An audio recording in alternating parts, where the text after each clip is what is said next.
Bíbọ̀ lórí mi sílẹ̀. Mo ti gba àpò ẹ̀kọ́ tí mo fi. Bí bàbá lókun bàbá ẹ̀. Ṣé ayé lọ́rọ̀ ilé ìga? Ọlákalẹ̀ Films and Records Nigeria Limited.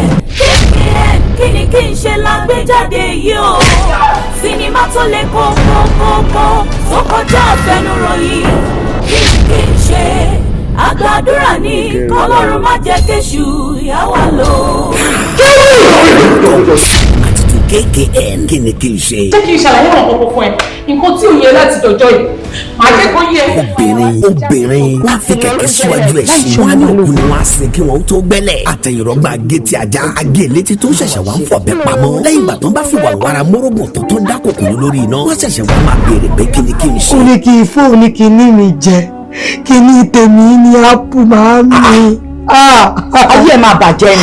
Kí ni tiẹ̀ ní ápù? Ní koríta kò yé mi mọ́. Bọ́nà bá dórí àpáta tó pòórá. Sinimá titun kékeré. Kini Kin Se. Ẹ̀yin náà ti máa rí nǹkan tí mo ti bí. Márì wèrè wo nìyẹn? O márì sínú ìyá, o márì sínú òṣì.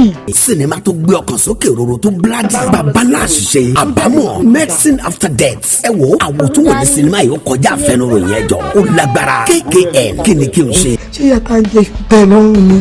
Ló ṣe wo ló ń bẹ̀ mí náà? Èèyàn ní pé kí n fi yá tèmi kí n fi ṣòwò.